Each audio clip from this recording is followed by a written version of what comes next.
বাড়িটির চারদিকে থই থই করছে বানের পানি। বসতঘরের কাছেই বানের পানির আনাগোনা কখনো বাড়ে কখনো কমে। টিন শেডের ৮ হাত প্রস্থ ও ১৬ হাত লম্বা ঘরে ২ প্রতিবন্ধী ছেলে ও এক মেয়েকে নিয়ে বাস করেন ফজর বানু। তিনি ছাড়া বাড়ির অন্য সবাই বলতে গেলে প্রতিবন্ধী। ছেলে দুটি শারীরিক প্রতিবন্ধী ও মেয়েটি বুদ্ধি প্রতিবন্ধী। আর পরিবারের একমাত্র উপার্জনক্ষম ব্যক্তি ফজর বানুর স্বামী তুতি মিয়াও প্যারালাইজড। ঠেলাগাড়ি করে জ্বালানি কাঠ বিক্রি করে সন্তানদের মুখে খাবার তুলে দেন তিনি। সম্প্রতি ভারতের উজান থেকে নেমে আসা বানের পানিতে ছুঁই ছুঁই করছে তাদের ঘর। যে কোনো মুহূর্তে তলিয়ে যেতে পারে তাদের একমাত্র সম্বল কাঁচা বাড়িটিও। প্রতি বছর বর্ষা এলে ছেলেদের জীবনের নিরাপত্তা নিয়ে উদ্বেগ উৎকণ্ঠায় থাকেন মা ফজর বানু ও বাবা তুতি মিয়া। এখন জন্ম সনদ দিয়ে খোলো বিকাশ স্টুডেন্ট অ্যাকাউন্ট। নিজের বিকাশ নিজে কর।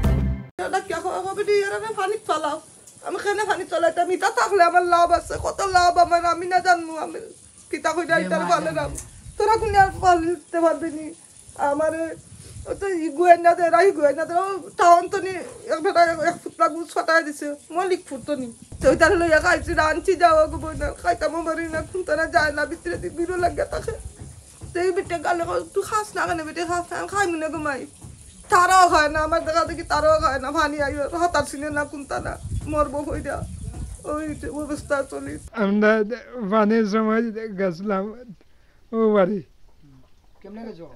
নাউরি পরে আইছো কেমনে? নাউরি আইছি পানি ডরাও? ডরাই পানি কেনে? তার বাড়ি না। বন্যায় এলাকায় রাস্তাঘাট তলিয়ে যাওয়ায় পানিবন্দী হয়ে পড়েছে পরিবারটি। ঠেলাগাড়ি নিয়েও বের হতে পারছেন না তুতি মিয়া। স্থানীয় বিত্তবানদের সহায়তায় কোনো মতো বেঁচে আছেন তারা। এই অবস্থায় সরকারিভাবে পাকা ঘর নির্মাণের অনুরোধ জানিয়েছেন স্থানীয়রা। এখানে তো পানি ও আমার বার তো বারেন যায় না, তো এই বাচ্চাগুলো অসহায় যায়, তো হাতড়ি আইনা আরি তো চারটে বাটার চালমে দিছি তো না কাটতে। এরা তো আমার আত্মীয় লাগে রে শোনা মায়া করি বুঝছো। আর এরা দুইটা বাচ্চা প্রতিবন্ধী, এরা কয় যাইব? আমি ও বেচারার মারে আমি মাঠ আছে, আমারও মা নাই, আজকে 7 বছর ধরে মাঠ আছে, তো এইটারে লালন পালন আমিও করি। আমার ভাই দুইটা, এরা তো চলার কোনো ব্যবস্থা নাই। তো আপনারা উচিত সরকার থেকে একটা ঘর আসে, তো মনে হয় তারা জীবনটা একটু বাঁচা নিতে পারে।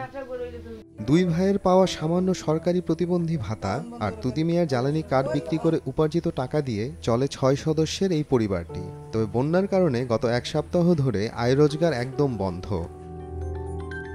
সময় সংবাদ, সুনামগঞ্জ।